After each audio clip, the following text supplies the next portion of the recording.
Welcome to the Northern Kentucky Spotlight from the lovely, almost finished offices in the Northern Kentucky Chamber of Commerce. Almost 95%. It smells new, if it helps, that Yeah. he's got that new office smell. I'm Catherine Nero, along with Jeremy Strand here, the Marketing and Communications Director for the Chamber.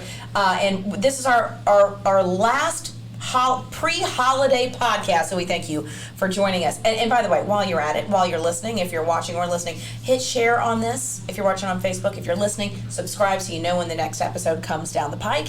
And we can make sure that you get all this great information about Northern Kentucky out there. We want to thank our title sponsor, CVG, and our studio sponsor, Make This Happen.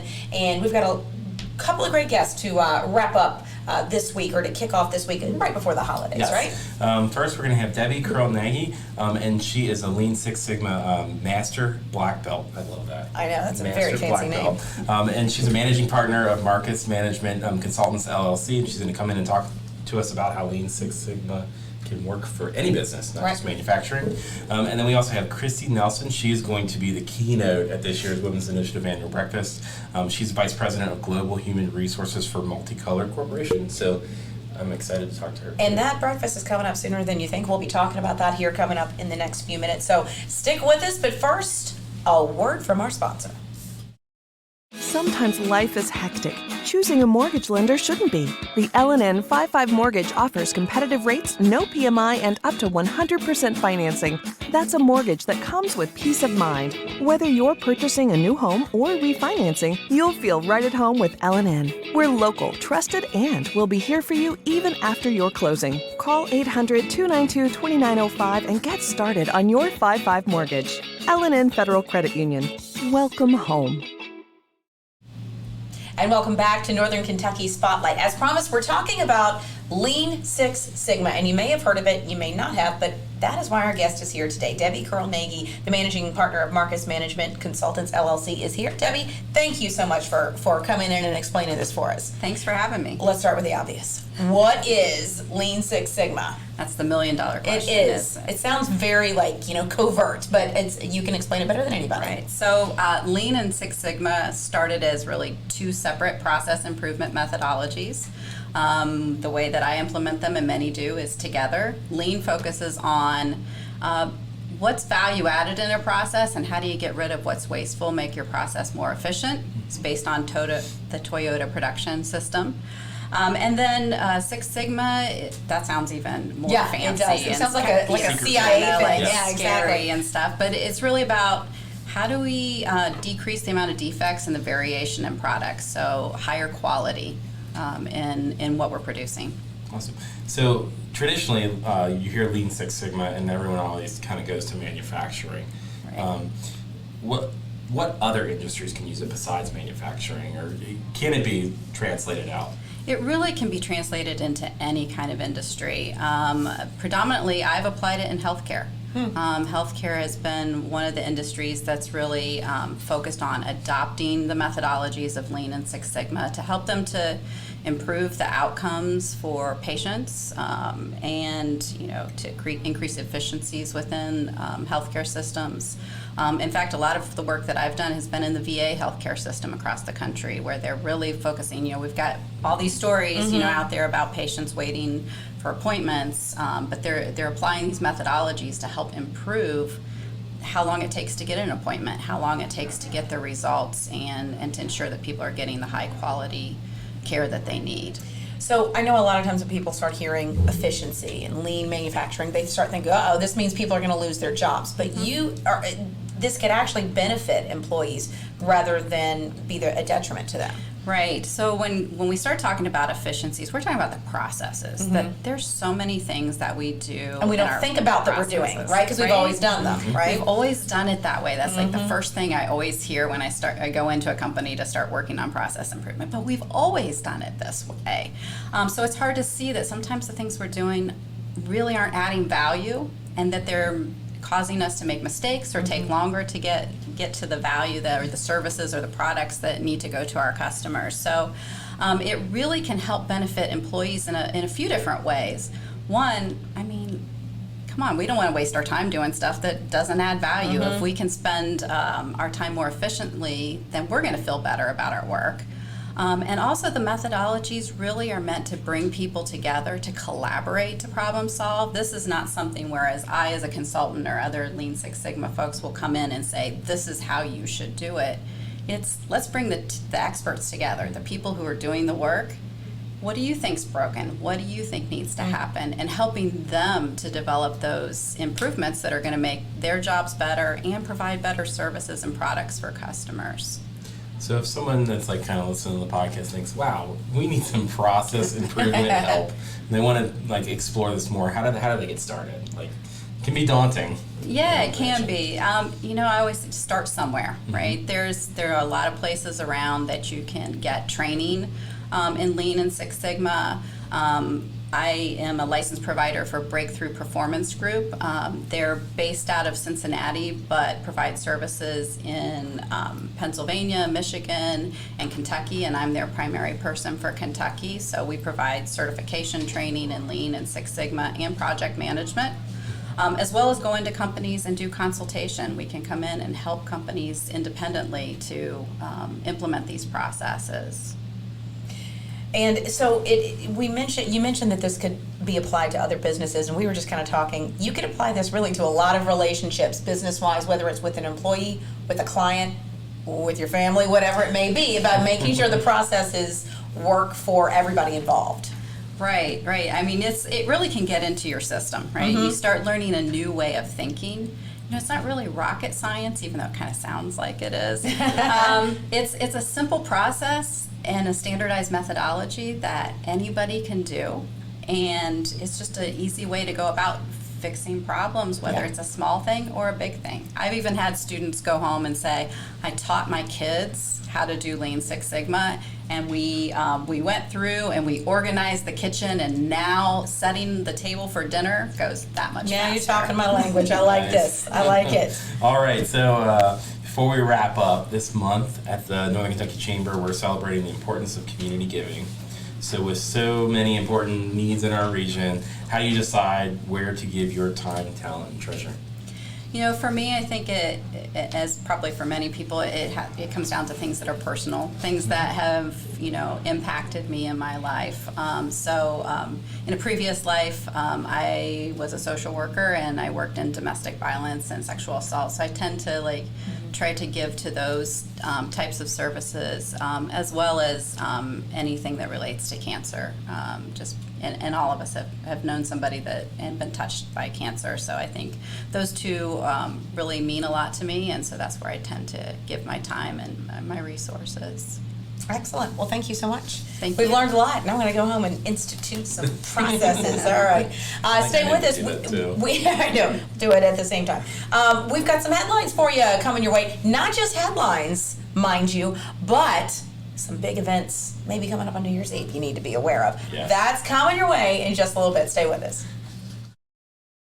CVG Airport is the lowest fare airport in the tri-state region with 54 nonstop flights and direct international service to 7 destinations, including Paris, France, and now home to both DHL's and Amazon's global cargo hubs. The airport is furthering its position as leader in aviation and is deeply committed to being an economic driver for the community. You can learn more and start your next adventure at cvgairport.com.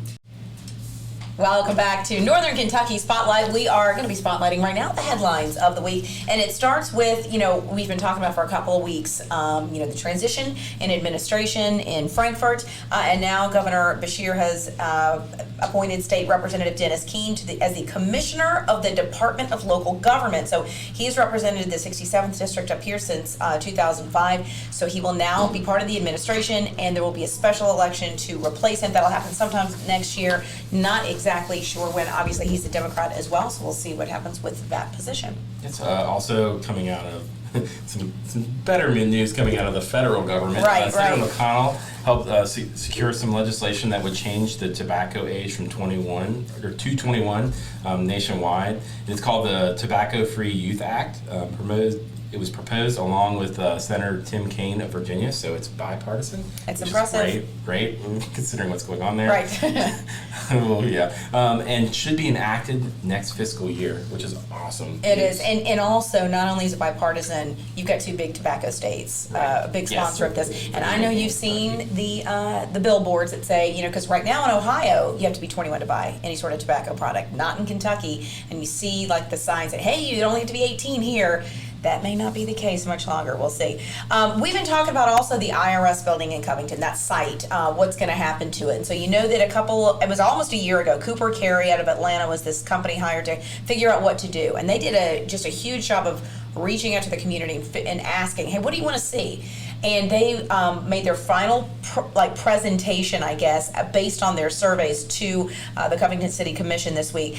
So their surveys, and again, these were by Covington residents and just people from northern Kentucky in general, say that they wanted a couple of things: job creation, connectivity, not just to Cincinnati, but to the rest of Covington and to northern Kentucky, and also mixed use. And that's exactly what they presented. What they told Commission this week was it was going to be 1,200 full-time jobs would be enacted or created, 1,200, and then 1,600 part-time positions, which means, and this was a big deal for Covington, losing the IRS jobs meant losing a great deal of payroll tax. Yep. But what these part-time and full-time positions will do will add about $1.7 million in annual payroll tax with, yes, it's going to have retail, it'll have mixed use, office space, green space, a dog park. It'll be basically stretching all the way toward Main Straw. So it'll be interesting to see. Now, when will it start? That's the question.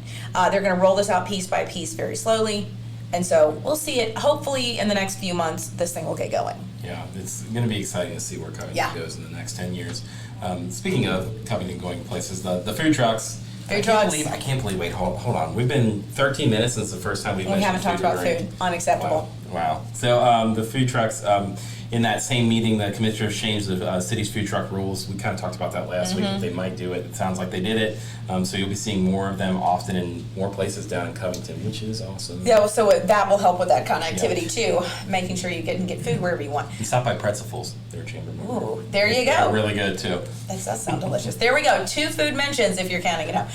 The latest Give Where You Live winner was announced, and we've talked about this before too. It's that joint initiative between Horizon Community Funds and Mueller Financial, where it's like speed philanthropy. You go in, everybody brings X number of dollars, and all the money goes to whoever gets the most votes, and organizations can pitch themselves.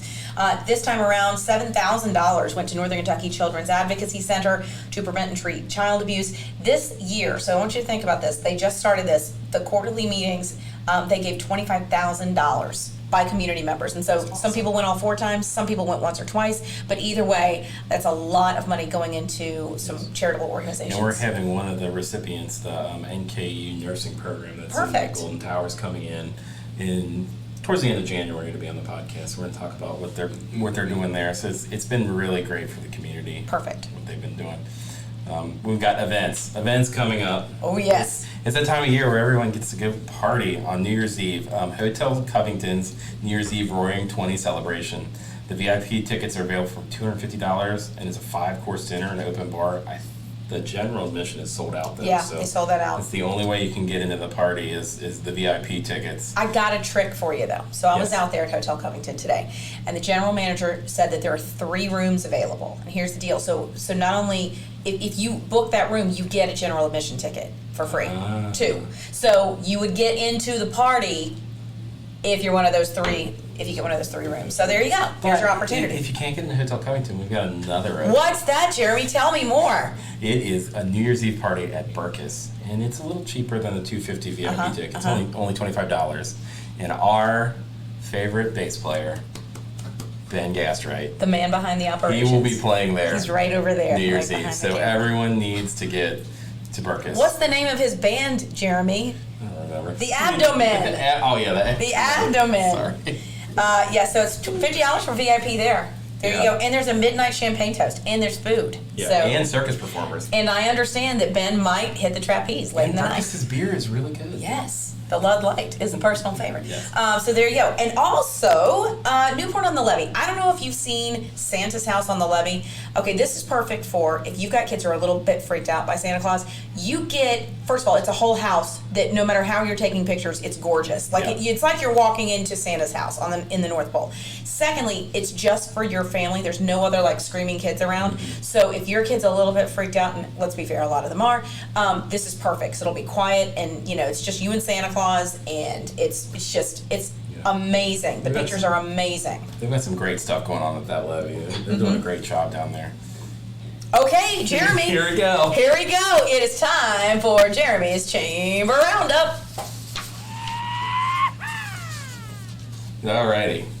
Jeez, you guys. So big things that happened this week are where we stand. Legislative preview was on Tuesday. We had some legislators up. We're talking about all of our priorities and what we're gonna kind of argue for. We're gonna advocate Speak in favor for. We're not of, gonna argue. yes. We're gonna advocate for some cool stuff that will help better our business community. And then also we had our board meeting this week, which is our joint board meeting between the Board of Advisors and the Board of Directors. The State Chamber was up, and the new CEO, Ashley Watts, she's the new CEO and president. She was kind of up talking about their legislative priorities, and the great thing is we kind of align on a lot of things. Excellent. So we're going to go down to Frankfurt and have a nice big, strong one voice, really talking about the issues that affect our business community. So if you want to check out more about where we stand on all those issues, you can go to the Chamber's website and click on the advocacy page, and it's got all the PDFs linked there, or you can email or call Kristen Baldwin here at the Chamber. Then also we got some great events coming up in January. As we're going to be talking a little bit, we got the Women's Initiative Annual Breakfast that's coming up on the 14th. Get registered for that; it will sell out. Then we also have the fundraiser for the Regional Youth Leadership. It's going to be at the Carnegie, and they're putting on Joseph and the amazing Technicolor Dreamcoat. Great show to go see this time of year. And they're also going to do a happy hour for the L&K class before that. So if you're a dues member, we're going to buy your first drink. And then also on the 16th, the HR 100 is going to be, does your organization have a hiring bias? It should be very interesting, especially for all those HR folks out there. But that's pretty much it. Lots to do. And you mentioned the Women's Initiative Annual Breakfast. We're going to be hearing coming up from Christy Nelson. Stay with us. You will hear from her there, but you'll hear from her here first, right after this. Did you know the Northern Kentucky Chamber can help celebrate your business's grand opening, reopening, or new location with a ribbon cutting? To take advantage of this member benefit, contact the Chamber at 859-578-8800 and ask for Lynn Ablin. And welcome back to Northern Kentucky Spotlight. As promised, Christy Nelson is here. She's the Vice President of Global Human Resources for Multicolor Corporation. And also, she'll be speaking at the Women's Initiative Breakfast here coming up. It's like 2.5-3 weeks away, right? It feels like so far away, but it's January 14th. All right, so Christy, tell us your story. You had a health scare a few years back, and it shaped your outlook on life. Tell us about that. So I would say I had a great outlook on life before the health scare. I mean, I'm a glass half full kind of person. I think what really was enlightening for me is how a health scare literally can drain all of the water out of your glass, and suddenly it's hard to figure out how you're going to find your way forward. So I was diagnosed with a very rare form of cancer. It had taken up residence in the orbit of my left eye, and it was so rare, in fact, that there are about 500 cases a year of the type of cancer that I had. So what that did is just literally feel like the rug had been pulled out from under me. Everything about life seemed uncertain at that point, and quite frankly, all I thought about is I'm going to die. And kept thinking about all the moments I was going to miss in my family's life and how much I had to live for. So I really had to just dig deep to try to figure out how I was going to get my footing back under me. I would say how it shaped my outlook is it's made life a lot sweeter. And it's made every day more precious. The moments really matter. And it's crystallized. None of us know what tomorrow brings in our life. But what I know is today I can enjoy every moment. And I just really have regained my ability to do that with a new appreciation of the sands through the hourglass. Awesome. So at the annual breakfast this year, the name of your topic is a mind shift, finding the power within. So how do you define a mind shift? So I would say it's a choice that we make. I think our mental strength is greater than any personal strength physically that you could ever embody. And it's a choice that we make. It's, do we choose to look at something as a disaster? Is it the end? Or is it the beginning of something new and wonderful? And what I have enjoyed is finding meaning and purpose in a journey that I never, ever wanted to take. But when found going down that dark road, I found light and have turned this into something that is enlightening for me and hopefully for others. I'm sure when people hear your message on the 14th, they will be inspired. But what was it for you that helped you take that mind shift? How did you find the power to do this? So I will say that I read an article about CEOs who they took a survey, what keeps you up at night? Mm-hmm. And what it identified is that a lot of CEOs are staying up at night, losing sleep over things they have no control over. And, our interest rate's going to change. Are the tariffs, going to get resolved? But you can't. There are a lot of things you can control. You can, find alternative, sources for things that you need to import, or you can build resiliency into your business plan.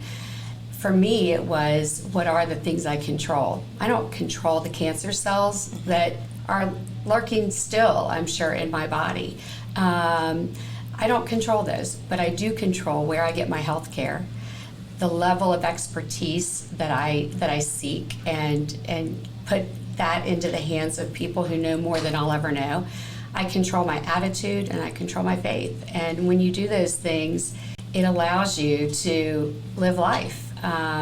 So for me, it's about controlling what I can control. Awesome. So to hear more of this, I kind of want to hear more right now, but I feel like we shouldn't ask any more questions. We gotta cut it. So you got plenty. I'm sure you'll have plenty to talk about at the breakfast. But so tell us again when the date is. It is Tuesday, January 14th at the Northern Kentucky Convention Center. Yep, and I believe we're open at 7 a.m. And tickets are going quick too. 50 minutes of networking. Mm-hmm. Yeah, so there's going to be a ton of people there, lots of great networking, and an amazing keynote speaker. For men and women, you want to point out, it's for everybody. Yes, women and men. Women and men. Why didn't I say it that way? All right, so before you go, you get the question of the month. You're the last one who gets it because we're off next week. So again, our this month is all about the importance of community giving. So with so many needs in our region, how do you decide where to give your time, talent, and treasure? Gosh, that's a really easy one for me. But easy in an interesting way, because when I was diagnosed, no one really around here knew much about my form of cancer. I ended up doing all of my care in Boston because they had specialized expertise there. And what I realized is that we have a higher need for better cancer care in our community. And so when asked to co-chair the capital campaign for the St. Elizabeth Cancer Center that is going to open this summer, in the summer of 2020, I said, absolutely, absolutely. I don't know who's going to be diagnosed with cancer next, but what I know is the probability today is that 1 in 2 people will get cancer. And people who I love, my neighbors, my friends, my family, people who don't know they're going to get diagnosed are going to get diagnosed. And they are going to need state-of-the-art comprehensive care, and we are going to have it for them here because of St. Elizabeth and the investment they're making in our community. What a great answer to wrap this up. Thank you so much. And again, just to reiterate one more time, you can hear more from Christy at the Women's Initiative Breakfast January 14th. Tickets on sale now, and you get a discount, right? If you register before the end of the year, you can get entered in for a chance to win a Donna Salyers fur. Well, there you go, right there. And you will need it for the Januaries that are the weather that is to come. Especially from the day. Exactly. Oh, cold goodness. This morning. You guys, you mentioned it before. We're off next week, but we're back January 2nd. And what will we be talking about then? We're going to have another Women Who Lead episode that week. So we're going to have the Spirit of Achievement honoree for this year's Women's Initiative Breakfast, Allison Cook. She is the Spirit of Achievement honoree this year. And then also we're going to have Claire Parsons in, and she helps, she's on the committee for our the Women's Initiative roundtables, and they're going to talk about that awesome program that's really beneficial to a lot of women in our region. So it should be a good episode. And as always, we want to thank CVG. We want to thank the studio sponsor, the L&N Federal Credit Union, Debbie Carl-Nagy from Before Christy Nelson as well. Of course, from the abdomen, Ben Gast right over there, running the show, slapping the bass. You just wanted to say that, didn't you? I really did. We've got to up our food and beverage discussions. This week it was 2. Unacceptable. Maybe 3 if we count Beer Brew. Yeah. So we got 3. So we're going to get into double digits next time. Don't you fret. Thank you for joining us once again. Again, hit subscribe, share, leave a review. That always helps as well. And for Jeremy and Ben, I'm Catherine. Thanks once again for joining us, and I'll see you. We'll all see you. Wait. Oh, wait. See you next decade. Oh, there we go. I thought it was something good. Yeah, see you next decade, January 2nd.